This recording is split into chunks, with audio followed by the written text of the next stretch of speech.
नमस्कार, आप देख रहे हैं न्यूज बाइस्कोप के फेसबुक पेज से लाइव। मैं हूं विवेक रंजन। आपको हम आज बिहार में हो रहे 4 सीटों का जो परिणाम है, परिणाम धीरे धीरे आना शुरू हो गया है। जो राउंड है, राउंड की गिनती भी शुरू हो गई है। ऐसे में चारों सीटों पर हम चर्चा करेंगे। चारों सीटों में कौन सी पार्टी कहां से लीड बनाते नजर आ रही है। मेरे साथ मेरे डेस्क पे है मंजेश जी, उनसे बात करेंगे। अभी बेलागंज का क्या अपडेट है?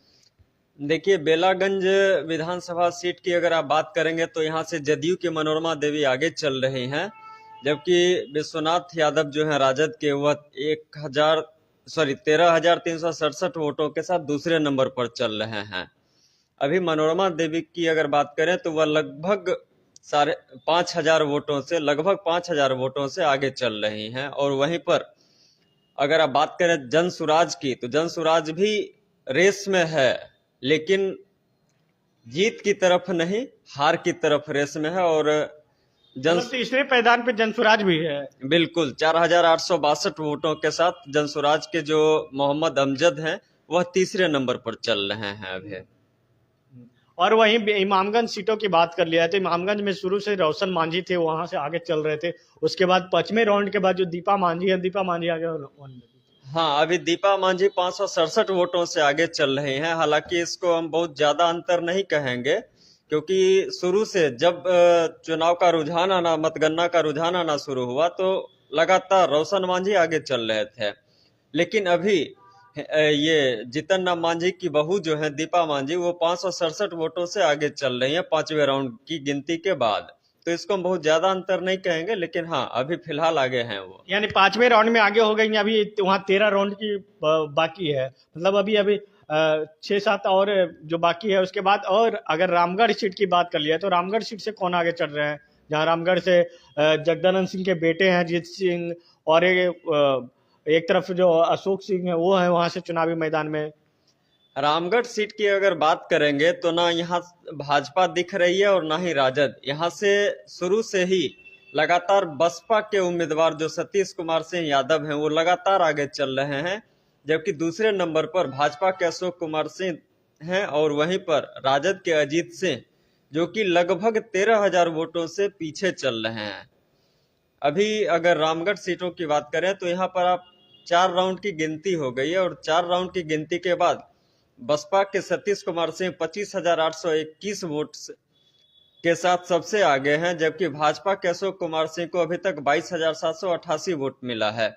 वहीं तीसरे नंबर पर राजद के अजीत सिंह हैं, जो कि 12,306 वोटों के साथ चल रहे हैं। दिखाना चाहेंगे, स्क्रीन भी आप देख सकते हैं कि जो हाँ जो जो तमाम जो कैंडिडेटों का जो परिणाम है, परिणाम आप तस्वीरों में साफ तौर पे देख सकते हैं कि किस तरीके से जो सतीश कुमार सिंह है, जो यादव जाति से आते हैं, उनका जो बसपा से जो आगे चल रहे हैं। उसके साथ साथ भारतीय जनता पार्टी है जो सेकंड पैदान पे, और जो जगदानंद सिंह के बेटे हैं, जो सुधाकर सिंह के भाई हैं, सुधाकर सिंह के भाई जो तीसरे पैदान पे, जो आरजेडी है वहाँ तीसरे पैदान पे। बता दें कि सीट जो आरजेडी का खेमे में थी सीट, और इस सीट में जो बसपा, जो यहाँ बसपा का कहीं नामो निशान नहीं था, लेकिन अब बसपा जो है वहां पे आगे लीड करे। बसपा का तो कहीं चर्चा भी नहीं था, देख रहे होंगे कि चर्चा भी नहीं। वहां पे मेन फाइट था एक तरफ बीजेपी और एक तरफ आरजेडी से, लेकिन अब बसपा वहां तीसरे। नहीं, ऐसा आप नहीं कह सकते कि बसपा की चर्चा नहीं थी। बसपा की चर्चा थी स्थानीय स्तर पर, और यह शुरू से ही कहा जा रहा है कि रामगढ़ सीट पर जो है मुकाबला त्रिकोणीय होगा। लेकिन इस त्रिकोण में जनसुराज नहीं थी, बल्कि इस त्रिकोण में बसपा थी। भाजपा और राजद के साथ बसपा शुरू से ही टक्कर में है। अच्छा, तरारी सीट की बात कर लिए। तरारी सीट पे क्या अपडेट है? तरारी से जहां विशाल प्रशांत है एक तरफ, जहां राजू यादव है भाकपा माले से, और भाकपा माले का गढ़ रहा है, वहां का क्या कुछ अभी अपडेट है? तरारी विधानसभा सीट से अभी भाजपा के विशाल प्रशांत आगे चल रहे हैं।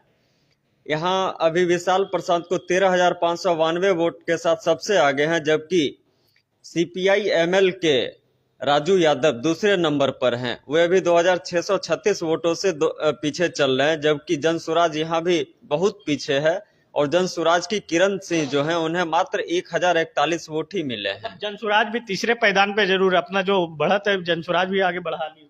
हाँ, जनसुराज अभी तीसरे पायदान पर है। और अगर जनसुराज की आप बात कर रहे हैं विवेक जी, तो आप देखेंगे लगभग चारों विधानसभा सीट, 4 तो नहीं, 4 में से 3 विधानसभा सीटों पर जनसुराज तीसरे पायदान पर है, जबकि अगर आप वहीं बात करते हैं इसके रामगढ़ सीट की, तो रामगढ़ सीट से जनसुराज चौथे नंबर पर है, क्योंकि वहां बसपा जो है लीड कर रही है अभी। रामगढ़ में जो है 11 राउंड की गिनती होनी है, 4 राउंड की गिनती हो चुकी है, जहां पे जो बात कर लिया तो अजीत कुमार सिंह जो है तीसरे पायदान पे चल रहा है, और बेलागंज में 13 राउंड में वहां बेलागंज में गिनती हो रही है। नहीं, बेलागंज में 11 राउंड की गिनती होगी। 11 राउंड की गिनती में 3 राउंड की गिनती हो चुकी है, जिसमें जो है मनोरमा देवी आगे चल रही हैं। बता दें कि ये जो सीट है वो आरजेडी का गढ़ रहा है। ऐसे में कहीं ना कहीं कहा जा सकता है कि जो आरजेडी का जो गढ़ है, उस गढ़ में अब जो नीतीश कुमार हैं सेंध मारने की प्रयास कर रहे हैं, और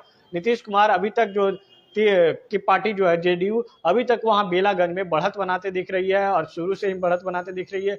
लेकिन जो तमाम जगह जो चारों सीट पर जो उपचुनाव हुई, तमाम चारों सीट का जो परिणाम धीरे धीरे आना शुरू हो गया है, और तमाम सीटों पर जो है अब कुछ ही समय में जो क्लियर है वो भी क्लियर हो जाएगा कि कौन कहां से जीत रहा है। बता दें कि अभी तक जो मनोरमा देवी हैं आगे चल रही हैं, जहां तक दीपा मांझी रही, दीपा मांझी 5वें राउंड तक पीछे रही, 5वें राउंड के बाद 6ठे राउंड से वो दीपा मांझी वहां आगे चलने लगी इमामगंज में। इसके साथ साथ जो रामगढ़ सीट है, रामगढ़ सीट से जो अजीत कुमार सिंह थे, अजीत कुमार सिंह तीसरे पायदान पे चले गए हैं। अजीत कुमार सिंह के बारे में विषय में वहां से कहा जाता है कि जो रामगढ़ सीट है आरजेडी का गढ़ है, और लगातार वहां से सुधाकर सिंह हो, चाहे सुधाकर सिंह के पिता जगदानंद सिंह हो, वहां से विधायक बनते आए हैं, जो अभी आरजेडी के प्रदेश अध्यक्ष है। तो एक तरफ जो तरारी सीट है, तरारी सीट को लेकर कहा जाता है भाकपा माले का वो गढ़ है, लेकिन भाकपा माले दूसरे पायदान पे है, और अभी तक जो विशाल प्रशांत है, विशाल प्रशांत वहां से बढ़त बनाते दिख रहे हैं। और ऐसे में अब कुछ ही समय में जो है कि साफ हो जाएगा कि कौन जो 4 सीट का जो कौन अगला जो कहा जाए तो कौन जनता के प्रतिनिधित्व करने वाला है, और साथ ही साथ ये जो 4 सीट का जो परिणाम आएगा आने वाला 2025 का विधानसभा चुनाव का भी क्लियर कर देगा कि क्या 2025 में किसकी सरकार बिहार में बनने जा रही है। और भी हम आपको अपडेट कराते रहेंगे। फिलहाल के लिए आप हमारे फेसबुक पेज को फॉलो कर ले। धन्यवाद।